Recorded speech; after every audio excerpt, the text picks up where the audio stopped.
നമസ്കാരം. Raf talk ഫുട്ബോളിലേക്ക് എവർക്കും സ്വാഗതം. അങ്ങനെ ഒടുവിൽ ക്രിസ്ത്യാനോ റൊണാൾഡോയുടെ അൽ നസർ സൗദി അറേബ്യൻ കിരീടം, സൗദി പ്രോ ലീഗിലെ കിരീടം സ്വന്തമാക്കിയിരിക്കുന്നു. CR7 അങ്ങോട്ടേക്ക് എത്തിയിട്ട് പ്രോ ലീഗിൽ കിരീടം ചൂടാൻ കഴിഞ്ഞില്ല എന്ന് പറഞ്ഞുകൊണ്ട് പലരും കളിയാക്കലും വിമർശനങ്ങളും ഒക്കെ നടത്തിയിരുന്നതിന് ഇതാ അവസാനമിട്ടിരിക്കുന്നു. CR7 ഫൈനൽ മത്സരത്തിൽ എന്ന് പറഞ്ഞാൽ ഒടുവിലത്തെ കളി, അതാണ് ഞാൻ ഫൈനൽ കൊണ്ട് ഉദ്ദേശിക്കുന്നത്.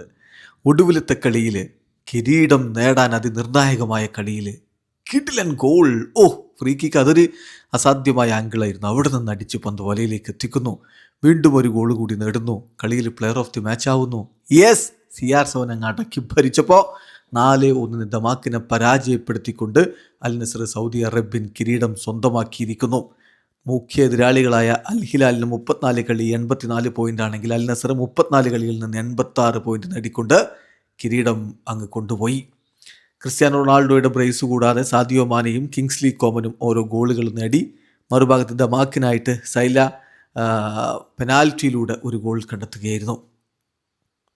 അൽ നസറിൻ്റെ മൈതാനത്ത് ലവാൽ പാർക്കിൽ നടന്ന മത്സരത്തിൽ അവരുടെ മുന്നേറ്റങ്ങൾ നയിച്ചുകൊണ്ട് ക്രിസ്ത്യാനോ റൊണാൾഡോയും ജാവോ ഫെലിക്സും സാദിയോ മാനയും കിങ്സ്ലി കോമനും ഒക്കെ ഒരുമിച്ച് അണിനിരന്നു.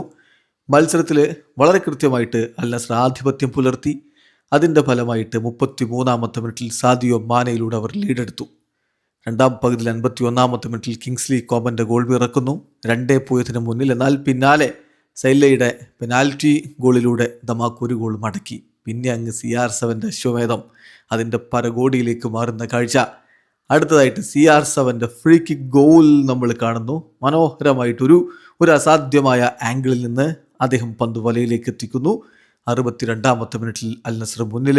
80-ാമത്തെ മിനിറ്റിൽ CR7 അടുത്ത ഗോൾ കൂടി നേടിയതോടെ 4-1 തകർപ്പൻ വിജയം തന്നെ സ്വന്തമാക്കി. ഇതാ അൽ നസർ കിരീടം ചൂടി ചാമ്പ്യന്മാരായി മാറിയിരിക്കുന്നു. വീഡിയോ അവസാനിക്കുന്നു. ഫുട്ബോൾ ലോകത്തെ കൂടുതൽ വിശേഷങ്ങളുമായി റാഫ് ടോക്സിൽ എത്താം.